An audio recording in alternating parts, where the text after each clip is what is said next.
This is a wonderful story in the Gospel of John that meets so many of us right where we hurt. I hope you had a chance to read it, and if you didn't, I hope you'll go back and read it. It is all about seeing and having the eyes to truly see. The question is asked, why was the man born blind? Did God cause him to be born blind because of some sin of his parents? In this story, Jesus emphatically says that the man's blindness must not be understood as punishment. He says this happened so that the works of God might be displayed, which I understand to mean that the blindness becomes an opportunity for us to see that God's healing presence causes all things to work together towards good. All of us desperately need the eyes to see that healing presence with us today and understand what is happening to us right now with this coronavirus.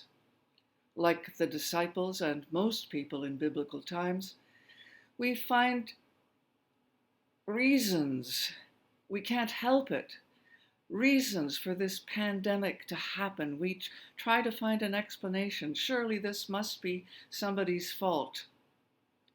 Thankfully, this story from Scripture today helps us.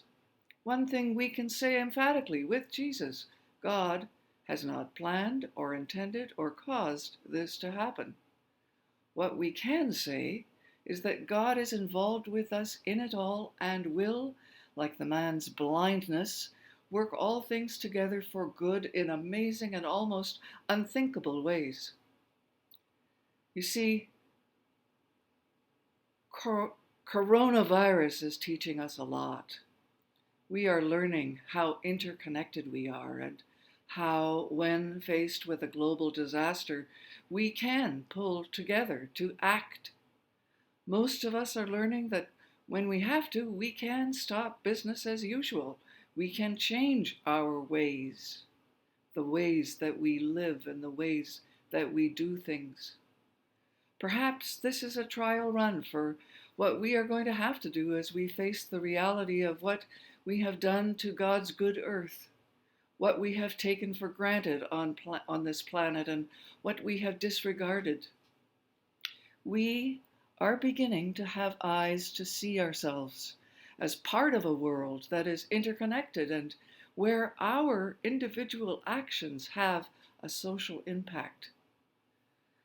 As we stay in our homes to disrupt the contagion, we're slowing down, being in the moment, and actually seeing what really matters in our lives. Thanks be to God. Connection and communication certainly matter. That's why so many did not want to cancel our worship services. So let's keep in touch with one another and remember that physical distance does not mean social distance, especially in the world as we know it now. Allow ourselves to be stopped in our tracks by the beauty of the world around us.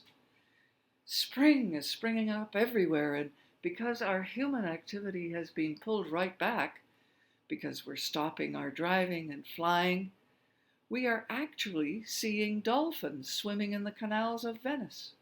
We are seeing that in the city of Wuhan in China, after decades of constant noise, you can hear the birds again.